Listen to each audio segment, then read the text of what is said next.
Yeah, starting the game, we've got this detailed sequence of play, which is useful.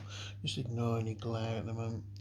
So we start with Confederate Reinforcements. That's turn 4, Pickett and Pettigrew, which obviously this is the first turn, June the 3rd.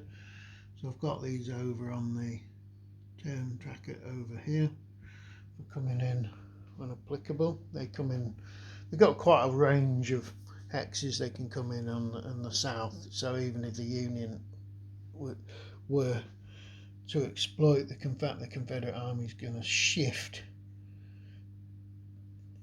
westward, they could potentially get over the Potomac and try and block southern routes, but they're not going to be able to block them all. Union reinforcements, you've got your three main areas of Union reinforcements, which is the Baltimore, DC, West Virginia and Pennsylvania militia. Now all of these are dependent on the Confederates making an aggressive strike across the Potomac.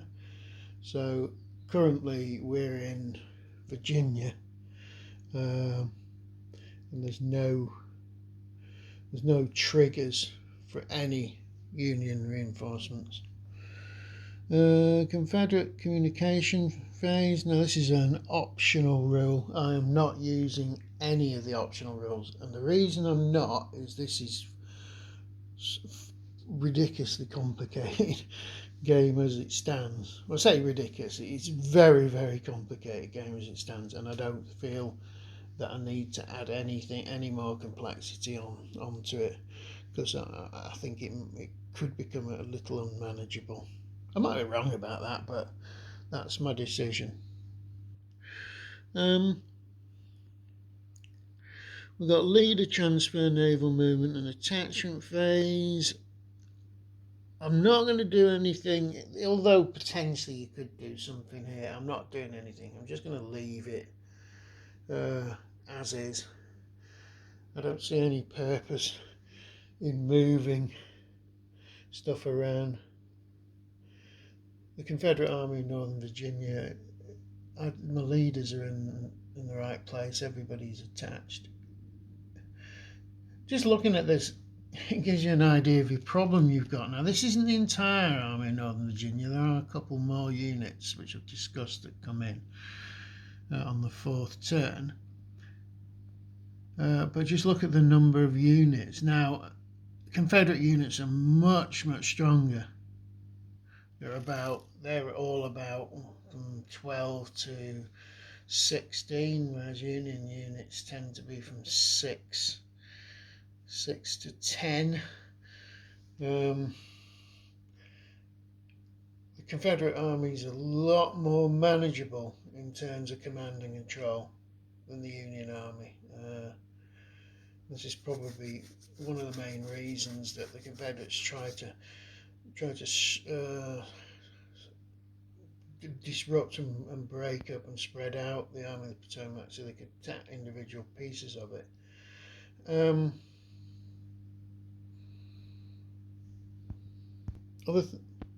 Other things to remember is the quality of the units. The Confederacy have got better leaders, and the military units are usually better as well.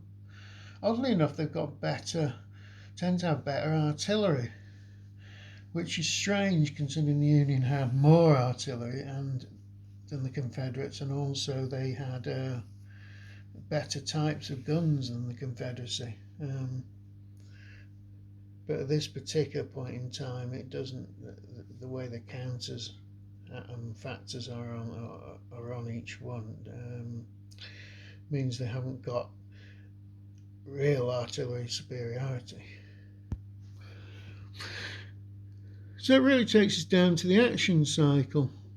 You've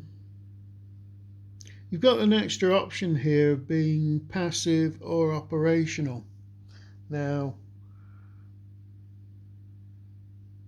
this is an attempt to actually make it more historical, because if you make all your units operational all the time, the campaign will basically run a lot faster than it did historically. So you have options to basically rest up, recruit, regroup, etc. like that, which is something both armies did historically.